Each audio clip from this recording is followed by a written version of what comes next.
ఈ కార్యక్రమంలో ముఖ్య అతిథులుగా పరవాడ ఎంఈఓలు M Divakar, G Sai Sailaja, Paravada CIR Mallikarjunarao, Paravada P A N Das పాల్గొన్నారు. విద్యార్థులు తయారు చేసిన 100 పైగా నమూనాలు మాదక ద్రవ్యాలు ప్రాజెక్టు, స్మార్ట్ సిటీ, సౌర కుటుంబం, ప్రమాదాలను లేదా అడ్డంకులను తప్పించుకునే విపత్తు నిర్వహణ ప్రాజెక్టులు చూసి వారిని అభినందించారు. తదితర నమూనాలను చూసి విద్యార్థులు దాగి ఉన్న సృజనాత్మకతను ఎంతగానో ఉందని విద్యార్థులకు తెలిపారు. అనంతరం సైన్స్ ప్రాముఖ్యత, మాదక ద్రవ్యాల గురించి మాటల రూపంలో విద్యార్థులకు వివరించారు. కార్యక్రమంలో ఏబిఎస్ పాఠశాల వ్యవస్థాపకులు పిఎం కొండయ్య దంపతులు, ప్రధానోపాధ్యాయులు యు పద్మాల దీపక్, పాఠశాల డైరెక్టర్ యు దీపక్, సైన్స్ ఉపాధ్యాయులు, విద్యార్థుల యొక్క తల్లిదండ్రులు పెద్ద ఎత్తున పాల్గొన్నారు.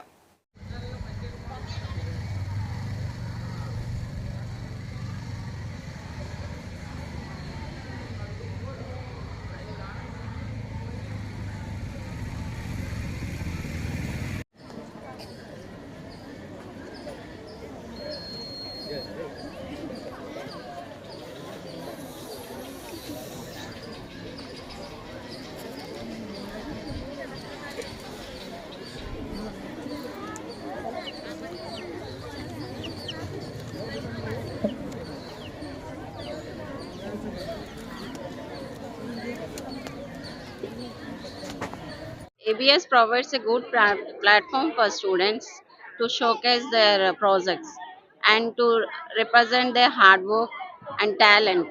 So పిల్లలు చాలా కష్టపడి చాలా ఒక 14 ఇయర్స్ డేస్ నుంచి కష్టపడి చాలా ప్రాజెక్ట్స్ చేశారు.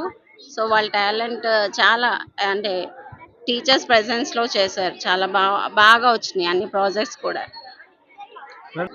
Good morning, everyone. I am K. Ramya. I am working as science teacher in ABS Public School. Every year, we are celebrating Science Fair. Today, we are celebrating Science Fair with the name of Pragnan. Science Fest encourages the students to think creatively and scientifically. And so many students, they explain their projects with a lot of confidence and with a curiosity. Thank you. As a science teacher, science అంటే text బుక్లో ఉన్న facts అన్నీ గుర్తుపెట్టుకొని అవగాహన చేసుకోకుండా ఇష్టం వచ్చినట్టు చేయడం కాదండి. పదే పదే చేయాలి, చేసి ఫెయిల్ అవ్వాలి. ఫెయిల్ అయిన దగ్గర నుంచి వాళ్ళు కొత్తవి నేర్చుకోవాలి. ఈ విధంగా నేర్పడం కోసం మేమందరం టీచర్స్ అందరము ట్రై చేసి పిల్లలతో పదే పదే చేయించాము. వాళ్ళు చాలా చక్కగా అన్నీ నేర్చుకున్నారండి. We're so happy. Thank you. Welcome to Pragnan Science Fair 2K25. Science Fair is not only exhibiting the projects, it is the curiosity and creativity of each and every children. And we encouraged the teamwork here. 3 to 4 members we gathered here as a team, and in that very bright student is there who is very expert in the telling the project, and some are in making the creativity making the creativity. We encouraged all the types of the children, and all the best for all the young scientists who gathered here. Thank you. మేము ABS స్కూల్లో పిల్లలకి చదువు నేర్పించేటప్పుడు ఏ విధంగా నేర్పిస్తున్నామని అంటే, ఒక concept అనేది వాళ్ళు just text బుక్లో ఉన్నది యాజ్ ఇట్ ఈస్గా బై హార్ట్ చేయడం అది జరగదు.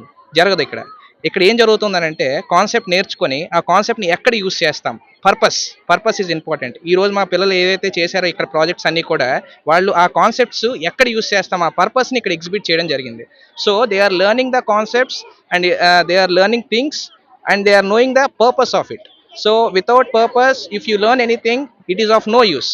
So if they want to serve the nation, if they want to serve the society, they need to know the purpose of it, and they need to learn the concept knowing the purpose of it. That's it. Thank you. Critical thinking, problem solving, and spirit of inquiry, so that drives all scientific progress. Thank you.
అది కూడా అవుతుంది.